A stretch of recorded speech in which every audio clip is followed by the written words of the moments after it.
Bharatiya Janata party षड्यंत्र करना चाहती है चुनाव से पहले। तो उनका लक्ष्य पहले दिन से रहा है कि समाजवादियों को कैसे बदनाम किया जाए। मुसलमानों को लेकर के उनकी जो सोच है वो अनडेमोक्रेटिक है, अनकॉन्स्टिट्यूशनल है। कोई योगी अगर वो लोकतंत्र पर भरोसा नहीं करता है और कॉन्स्टिट्यूशन पर भरोसा नहीं करता, वो योगी नहीं हो सकता है।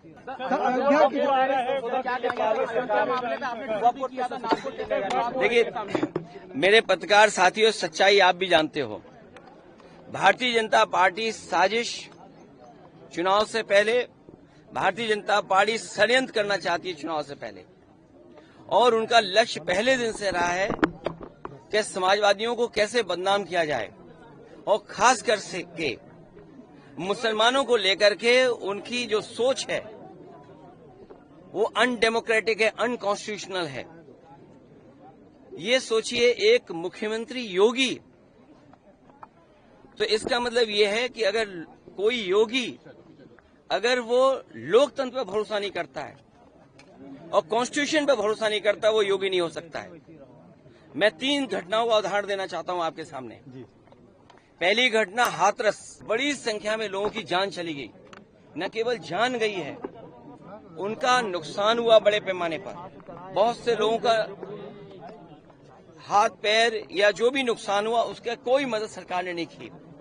दूसरा आपने देखा होगा गोमती नगर में, और जब मुख्यमंत्री ने सदन में ये कहा, सूची तो हालांकि बहुत लंबी थी, इसमें पुलिस का दोष कम है, पुलिस तो पूरी सूची दी थी, लेकिन भारतीय जनता पार्टी के जो मुख्यमंत्री और सरकार वो ये चाहती है कि पुलिस भी भारतीय जनता पार्टी की कार्यकर्ता बन जाए। ये जो नए तरह का काम हो रहा है कि पुलिस को भी ये भारतीय जनता पार्टी का कार्यकर्ता बना रहे हैं। जब पुलिस ने सूची दी सब नामों की, तो आखिरकार मुख्यमंत्री जी ने केवल यादव और मुस्लिम का नाम क्यों पढ़ा?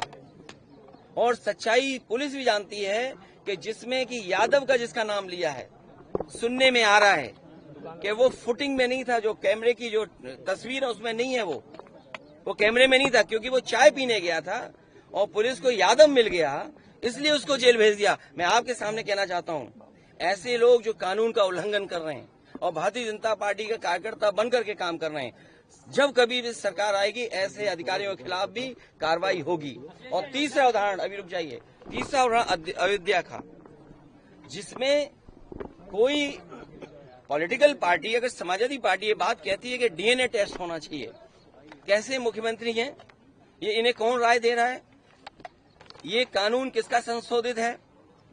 ये इन्हीं का संशोधित कानून है 2023 का, जिसमें ये कहा गया है कि डीएनए टेस्ट होना चाहिए अगर 7 साल से ज्यादा किसी की सजा का कोई प्रावधान है तो क्या गलत मांगा? और उनके परिवार के लोग कह रहे हैं, और वहां भी पुलिस सच्चाई जानती है, हमारे पत्रकार साथी भी जानते हैं सच्चाई। वहां की पुलिस जब बीजेपी के इशारे पर और वो सच्चाई से अगर काम करना चाहते तो उन्होंने क्या किया? उन अधिकारियों के खिलाफ कार्रवाई कर दी। तमाम अधिकारी ऐसे हैं जो कह रहे हैं कि हमें तो नौकरी बचानी है, हम क्या करें? हम टेंशन में आ जाएं कि हम भी सर मार दें किसी आदमी के सर पे। आपने देखा नहीं बनारस में क्यूटो में क्या हुआ? अधिकारी पे इतना प्रेशर, इतना प्रेशर, इतना प्रेशर कि वो आकर के सर मार दिया उसके व्यापारी के। सोचिए आप, इसमें तमाम ऐसे लोग हैं, आप अकेले में बात करना कितने प्रेशर में जीवन जी रहे हैं। ये जो भार है इनके पास, मेडल, बैनर और ये तमाम लैनियार्ड और नेम प्लेट और तमाम उसके अलावा ऐसा भार है इनके ऊपर, ये काम नहीं कर सकते, न्याय नहीं दे सकते। और उसका परिणाम ये हुआ कि भेदभाव कर रहे हैं, और ये भेदभाव इसलिए कर रहे हैं कि इनको हर जगह राजनीति दिखाई दे रही है, वोट दिखाई दे रहा है। ये कितना भी कुछ कर लें, अब जनता को इनसे कोई उम्मीद नहीं है, और जब उम्मीद खत्म हो जाए किसी पॉलिटिकल पार्टी से तो समझ लेना उनका सफाया होना निश्चित है। ये जो हारे हैं, इतना बुरा हारे हैं, जनता इससे भी बुरा इन्हें हराएगी, तभी इनका इलाज हो सकता है।